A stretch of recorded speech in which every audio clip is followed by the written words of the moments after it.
देखिए, हिंदुस्तान पाकिस्तान की लड़ाई का तो सीज फायर हो गया, लेकिन जिससे सीज फायर हो गया उसी दिन से जवानी गोलाबारी हो रही है, जिससे सब हर्ट हैं। हमारी सेनाएं भी उससे आहत हैं, लोग भी आहत हैं कि जिस प्रकार की जुबानी गोलाबारी अब चल रही है उससे लोग पूरी तरह से परेशान हैं। ये सेना की सारी कार्रवाई थी। प्रधानमंत्री जी ने सेना को खुली छूट दी थी कि आप जो करना चाहते हैं वो करें। और उसके बाद जो पहली बार कि इस युद्ध में क्या हुआ देश को सूचना दी गई, वो फौजी अधिकारियों ने दी। और जो लोग अब उसके ऊपर ऑब्जेक्शन कर रहे हैं, इसका मतलब वो हमारे देश की सेना पर विश्वास नहीं करते हैं। इसका मतलब उनको ये भरोसा नहीं हो रहा कि जो ये कह रहे हैं वो ठीक कह रहे हैं, और बेमतलब के अब उसको राजनीतिक मुद्दा बनाकर खिलवाड़ किया जा रहा है। ये देश के पहले प्रधानमंत्री हैं जो लगातार देश को मन की बात बताते हैं।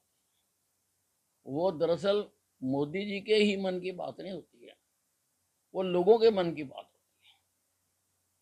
अब जैसे आज उन्होंने ऑपरेशन सिंदूर के बारे में बताया, करंट इशू था, और जिस वीरता के साथ सैनिकों ने इस युद्ध में अपने जोर दिखाए उसकी सारे देश को बात बताई।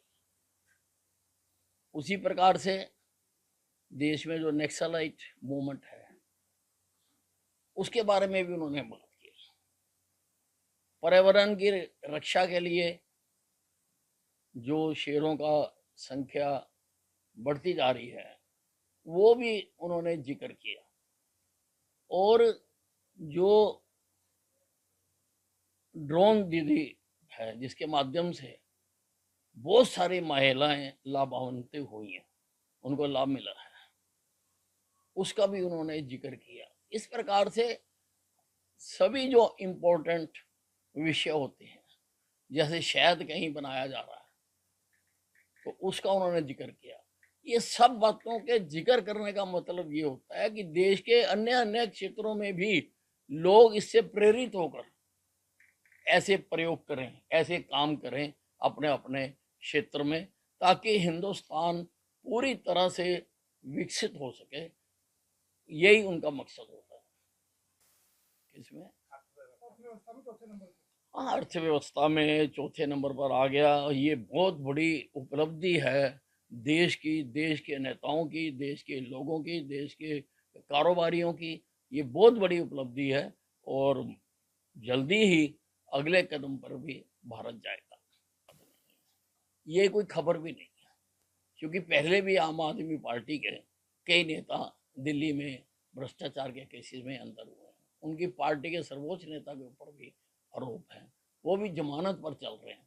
तो ये कोई खास बात नहीं है कि आम आदमी पार्टी का कोई एमएलए अरेस्ट हुआ है भ्रष्टाचार के केस में।